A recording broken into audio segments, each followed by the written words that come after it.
Sur le fondement de l'article 49, alinéa 3 de la Constitution, j'engage la responsabilité de mon gouvernement sur l'ensemble du projet de loi de financement rectificatif de la sécurité sociale pour 2023, modifié par l'amendement de coordination communiqué à l'Assemblée nationale. Il assurait depuis des semaines ne pas vouloir le faire, mais le gouvernement a donc utilisé ce que l'on appelle le 49.3 pour adopter la réforme des retraites, le tout donc sans passer par un vote des députés. Mais alors, de quoi parle-t-on exactement alors que l'opposition évoque un passage en force antidémocratique? Que pourrait-il se passer désormais, que ce soit dans la rue ou alors à l'Assemblée? Salut, c'est Hugo, j'espère que vous allez bien et c'est évidemment le sujet à la une de notre format des actualités du jour aujourd'hui, que ce soit sur YouTube ou alors en version podcast audio. Alors déjà, mini rappel du contexte pour commencer. Ce jeudi, une nouvelle version de la réforme des retraites donc portée par le gouvernement qui vise notamment à repousser l'âge légal de départ à la retraite de 62 à 64 ans. Et bien cette réforme a été à nouveau présentée au Sénat et puis à l'Assemblée nationale. Alors d'abord, concernant le Sénat, ça n'a pas trop posé de problème. Il y a eu 193 votes pour et 114 votes contre cette réforme. Et c'était pas une surprise d'ailleurs, puisque le Sénat est plus favorable au gouvernement que l'Assemblée nationale. Ce jeudi après-midi donc, tous les yeux étaient rivés sur l'Assemblée nationale, une assemblée où le texte n'avait même pas eu le temps d'être voté complètement lors de son premier passage il y a quelques jours, car il y avait trop d'amendements à étudier, donc trop de propositions de modification du texte, des amendements qui avaient été déposés massivement par le mouvement de gauche, la France Insoumise notamment. Alors ce jeudi, le gouvernement avait jusqu'à 15h, heure du début du vote à l'Assemblée nationale, pour décider soit si l'Assemblée allait voter ce texte, soit si jamais le gouvernement allait utiliser le 49.3, un dispositif de la Constitution française qui permet de faire passer ce texte et donc cette réforme sans vote. Et certes, il y a des limites en théorie dans le nombre d'utilisations de 49.3 qui sont possibles par le gouvernement. Et dans le cadre de cette réforme, eh bien, je vous la fais courte, mais le gouvernement a le droit légalement d'utiliser le 49.3 en illimité. Alors jusqu'au dernier moment, le gouvernement a laissé planer le doute. Et donc là-dessus, c'est véritablement dans les toutes dernières minutes, aux alentours donc de 15h, un tout petit peu avant, qu'Emmanuel Macron a donc décidé d'utiliser le 49.3. Mais alors, pourquoi toute cette indécision et finalement donc l'utilisation du 49.3? En fait, c'est très simple, c'était une histoire de calcul de vote des députés à l'Assemblée nationale. En gros, on en a beaucoup parlé dans ce format des actualités du jour. Aujourd'hui, le camp d'Emmanuel Macron n'a pas de majorité absolue à l'Assemblée nationale. Ce que ça veut dire, c'est que pour une réforme comme celle-ci, la réforme des retraites, eh bien le gouvernement est obligé de compter sur le vote de députés d'autres camps, donc certes son camp, mais aussi les votes, en l'occurrence ici du parti de droite Les Républicains, qui était plutôt favorable à cette réforme, pour faire en sorte d'avoir une majorité et donc réussir à faire voter cette réforme des retraites. Or, visiblement, ce que l'on observe ici, c'est que au sein du parti de droite Les Républicains, un certain nombre de députés n'étaient pas favorables à cette réforme, ils ne voulaient pas la voter. Autrement dit, Emmanuel Macron n'était pas sûr d'avoir cette majorité, et donc il a préféré, plutôt que de prendre le risque de voir son texte refusé par l'Assemblée, il a donc préféré utiliser le 49.3. Alors je le disais, en soi, cette utilisation du 49.3, elle est légale, mais elle est très fortement contestée notamment par l'opposition donc, qui juge l'utilisation de cet article antidémocratique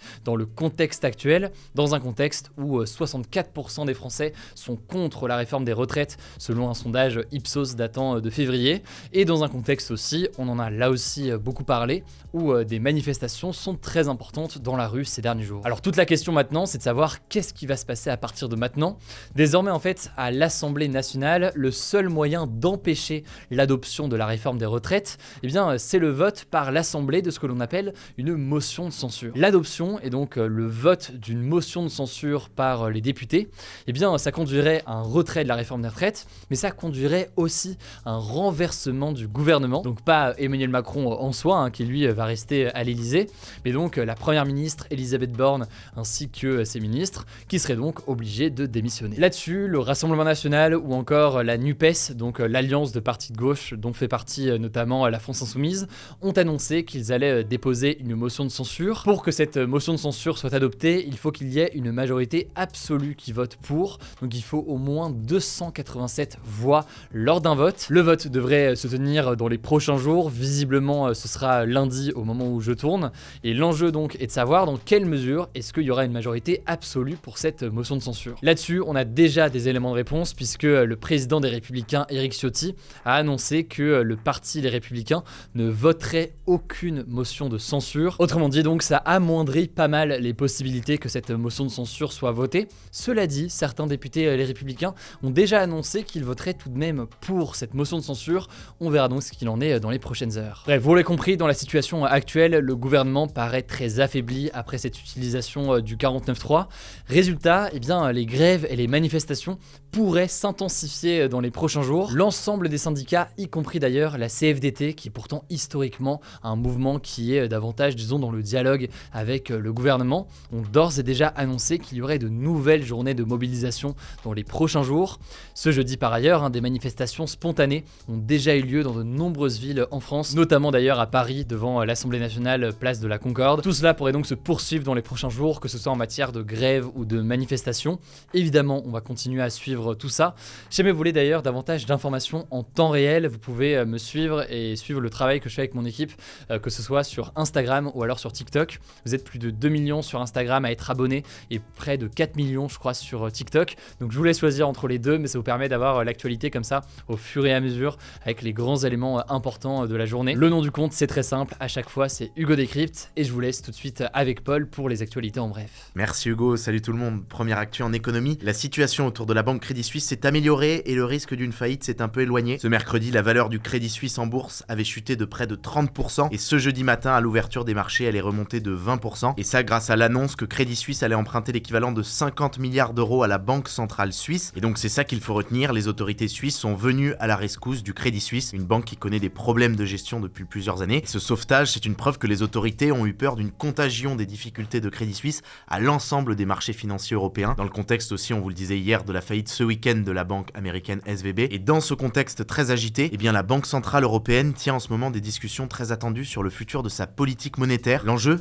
c'est de savoir si elle va décider de continuer ou pas la dynamique enclenchée ces derniers mois de hausse des taux d'intérêt, donc des taux auxquels les banques empruntent de l'argent. Ces derniers mois, la Banque Centrale Européenne, comme la Banque Centrale Américaine, ont fortement augmenté leurs taux d'intérêt pour lutter contre l'inflation. Mais aujourd'hui, certaines voix appellent à ralentir ces augmentations des taux d'intérêt pour éviter de potentielles faillites bancaires. On vous met des articles sur le sujet en description. Deuxième info, l'armée américaine a publié les images de la collision entre l'un de ses drones et un avion militaire russe au-dessus de la mer Noire, au sud de l'Ukraine. On vous le disait hier, les États-Unis accusent la Russie d'avoir abattu volontairement ce drone, ce que la Russie de son côté dément. Sauf que là, du coup, selon l'armée américaine, ces images montrent que l'avion russe a délibérément lâché du carburant sur le drone pour l'endommager, avant ensuite prétendument de percuter son hélice. Côté russe, on reste sur la même position, et ce mercredi soir, le ministre de la Défense russe a affirmé que l'appareil américain n'avait pas à se trouver là. Troisième info qui concerne aussi justement l'Ukraine, la Pologne a annoncé qu'elle allait livrer 4 avions de chasse à l'Ukraine, et c'est une première depuis le début de la guerre. Et le contexte, c'est que ça fait plusieurs semaines que le président ukrainien Volodymyr Zelensky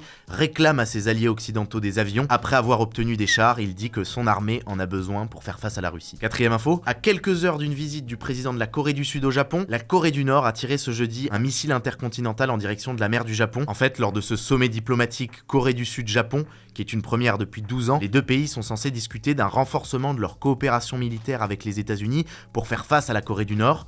Et la Corée du Nord, de son côté, voit ces manœuvres comme une menace d'invasion. Il faut noter que c'est déjà la 3e fois cette semaine que la Corée du Nord tire un missile dans le but de montrer sa puissance à ses ennemis. Cinquième actu, la Grèce connaît un mouvement de manifestation et de grève massive en ce moment. Ça fait suite, en fait, au grave accident entre deux trains qui a eu lieu il y a 2 semaines, on en avait parlé. Il y avait eu une collision entre 2 trains qui avait provoqué la mort de 57 personnes. Cet accident a révélé des dysfonctionnements dans la gestion des chemins de fer en Grèce et une partie de la population accuse les autorités d'avoir négligé la modernisation du réseau ferroviaire et donc d'être responsable de l'accident. Mais ce qu'il faut noter, c'est que ça a aussi déclenché un mouvement de contestation plus large. Les manifestants dénoncent plus généralement une détérioration des services publics et une partie appelle à la démission du gouvernement. Sixième actu, c'est un autre événement politique significatif dans un pays européen, cette fois aux Pays-Bas. Il y avait ce mercredi aux Pays-Bas des élections provinciales pour élire les sénateurs et c'est un parti jusqu'ici inconnu qui en est sorti grand vainqueur. en obtenant le plus grand nombre de sénateurs. Ce parti, il s'appelle le Mouvement Agriculteur Citoyen. Il a été créé tout juste en 2019 par une ancienne journaliste qui s'appelle Caroline Van der Plas. Il est désigné dans le pays avec l'acronyme BBB. Et ce qui est marquant, c'est que ce parti a surfé sur une vague de contestation des agriculteurs dans le pays contre un certain nombre de mesures environnementales mises en place par le gouvernement hollandais dernièrement. Ces mesures, elles prévoient par exemple la réduction de la taille des élevages dans le but de diminuer les émissions de méthane, un des principaux gaz à effet de serre. Elles visent donc à protéger l'environnement, mais elles ne plaisent pas du tout aux agriculteurs qui craignent de leur côté de voir leurs revenus baisser et qui estiment que le gouvernement devrait s'attaquer en priorité aux émissions de gaz à effet de serre dans le secteur des transports et de l'industrie. C'est donc un mouvement intéressant à évoquer parce qu'on pourrait potentiellement le retrouver plus tard dans d'autres pays européens également. Et on termine avec une dernière actu plus insolite aux États-Unis. Il y a 20 ans, une bénévole d'un zoo a volé un œuf d'alligator et finalement, 20 ans plus tard, l'animal va faire son retour dans ce zoo. Ça s'est passé précisément près d'Austin au Texas. Alors les alligators font des œufs en assez grand nombre et donc une bénévole du zoo a volé discrètement un œuf. Un alligator est né chez elle et elle a décidé de le garder comme animal de compagnie après sa naissance. Elle l'avait nommé Tewa, il avait atteint la taille de 2,5 mètres et il vivait dans un enclos au fond de son jardin avec un petit bassin d'eau. Sauf que ce mois-ci, des responsables de la faune au Texas ont découvert la présence de cet animal dans son jardin et ils se sont aperçus que l'ex-bénévole du zoo n'avait pas d'autorisation pour avoir un alligator chez elle. Finalement donc, le zoo a décidé de récupérer l'animal. Alors l'ex-bénévole risque une amende. Elle a reçu la permission de rendre visite quand elle voulait à Tewa, car le zoo estime qu'elle a bien pris soin d'elle et qu'il est en bonne santé. Merci beaucoup Paul pour ces actus. Alors comme je le disais, pour suivre l'actualité au quotidien, rendez-vous soit sur Instagram, soit sur TikTok. Le nom du compte à chaque fois c'est Hugo Décrypte. Hier il y avait un débat concernant ChatGPT et vous le voyez avec les résultats, vous êtes une immense majorité à ne pas utiliser ChatGPT au quotidien, mais tout de même 20% à l'utiliser quotidiennement, ce qui est intéressant à observer. Quant au débat aujourd'hui, forcément c'est le suivant: soutenez-vous l'utilisation du 49.3 contre cette réforme des retraites? Et ça se passe directement dans l'onglet communauté. Écoutez, je crois que j'ai tout dit, prenez soin de vous, prenez soin de nos proches, et puis je vous dis du coup à demain.